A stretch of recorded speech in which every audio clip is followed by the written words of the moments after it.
Saudara, aksi pencurian terjadi di sebuah toko emas di Jalan Somba Opu, Makassar, Sulawesi Selatan.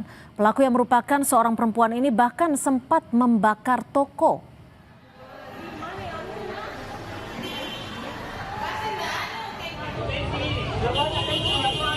Dari rekaman video amatir, api terlihat di dalam sebuah toko emas di Jalan Somba Opu, Kota Makassar, Sulawesi Selatan, Kamis siang.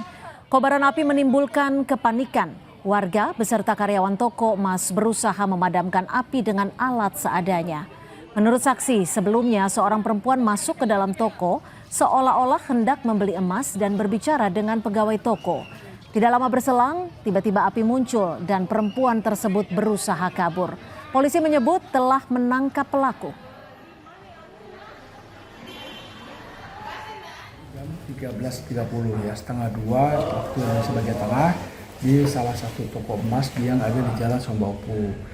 Nah, ini ceritanya, kronologisnya itu pelaku datang ke sana ingin membeli emas. Tujuannya begitu, lalu diterima oleh pegawai di sana.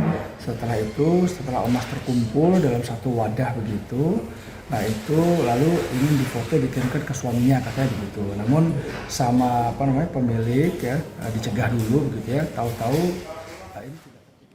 Untuk mengetahui selengkapnya mengenai peristiwa pembakaran toko emas di Makassar, Sulawesi Selatan, kita bergabung dengan Kapolrestabes Makassar, Komisaris Besar Poli Arya Perdana. Selamat petang, Pak Kapolres. Untuk kasus ini, apakah pelaku sudah berhasil ditangkap dan apa sebenarnya yang dijelaskan pelaku terkait dengan motif pencurian dan juga pembakaran toko emas? Iya, jadi kejadian tadi siang itu setelah kami melakukan penangkapan terhadap pelakunya, disampaikan bahwa dia ini memang datang ke toko emasnya sebenarnya memang tujuannya untuk mencuri. Cuma modusnya memang dilakukan dengan pura-pura melakukan pembelian terhadap emas tersebut, lalu sudah ada niat dari awal dengan teknik modus itu melakukan pembakaran. Tujuan pembakaran itu adalah untuk distraction ya, untuk pengalihan sehingga ketika orang panik emas yang ada di hadapannya itu bisa dibawa lari. Nah, ini dilakukan berdasarkan hasil pendalaman kami. Memang ada hutang ya, jadi dia terjadi hutang sehingga nekat melakukan aksi pencurian ini. Tapi artinya pelaku sempat berhasil membawa kabur emas-emas ini atau seperti apa? Jadi memang modusnya kan pertama dia datang, ya pelaku datang ke toko emas lalu mencoba untuk memilih emas-emas yang ada di toko tersebut. Nah, setelah jumlahnya kurang lebih 1 miliar lebih gitu ya, sudah terkumpul dalam satu wadah di toko emas tersebut. Niatnya mau difoto ceritanya, foto tapi dilarang oleh si penjual gitu. Nah, kemudian secara sengaja dia menuangkan minyak dan membakar toko emas di bawah, bagian bawah gitu, dan ketika sudah ada asap dan bau-bau api begitu, orang panik. Nah, ketika panik dia langsung lari membawa emas tersebut. Oke. Nah, itu kemudian cegah ya. Saat ini pelaku sudah berhasil diamankan, ditangkap. Apakah ini artinya emas juga berhasil diamankan secara keseluruhan yang sempat dibawa ini, Pak Kapolres? Ya. Alhamdulillah emasnya sudah diamankan semua, tidak ada yang terbawa oleh si pelaku atau yang tercecer gitu ya.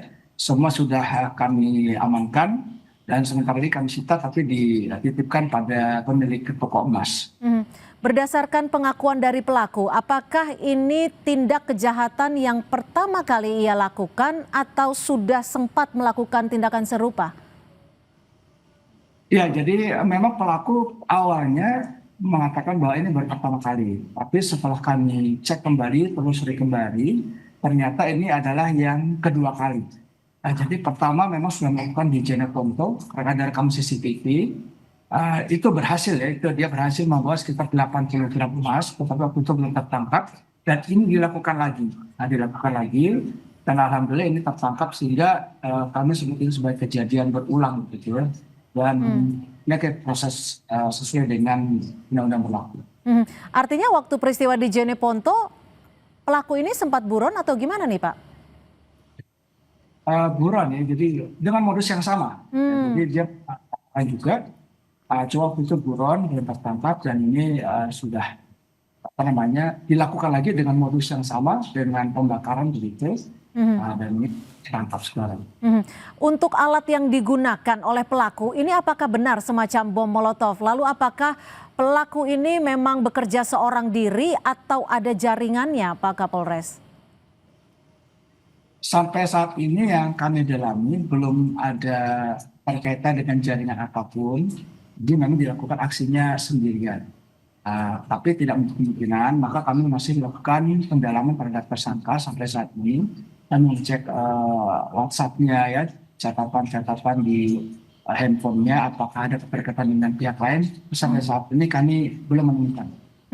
Kalau terkait dengan motif dan juga modusnya, apakah memang toko ini sudah ditargetkan oleh pelaku? Ya, ini masih kami dalam juga kenapa dia memilih toko ini. Tapi kalau dilihat dari polanya, dia hanya datang ke satu toko, lalu melakukan aksinya begitu, tidak ada kriteria tertentu terhadap tokonya. Yang penting bisa melakukan aksi dan mengambil barangnya. Pelaku sendiri terancam hukuman berapa tahun, Pak Kapolres? Dan apakah saat melakukan aksinya memang pelaku ini sudah membawa alat untuk dibakar? Ya, jadi untuk pelaku ini kami kenakan undang-undang di KUHP baru ya, pasal 479 tentang pencurian gitu, dengan ancaman hukuman maksimal 9 tahun dan pasal 308 melakukan pembakaran itu juga ancaman hukuman maksimalnya 9 tahun. Baik, terima kasih Kapolrestabes Makassar, Kombes Arya Perdana sudah berbagi informasi di Sapa Indonesia Malam. Selamat malam. Malam.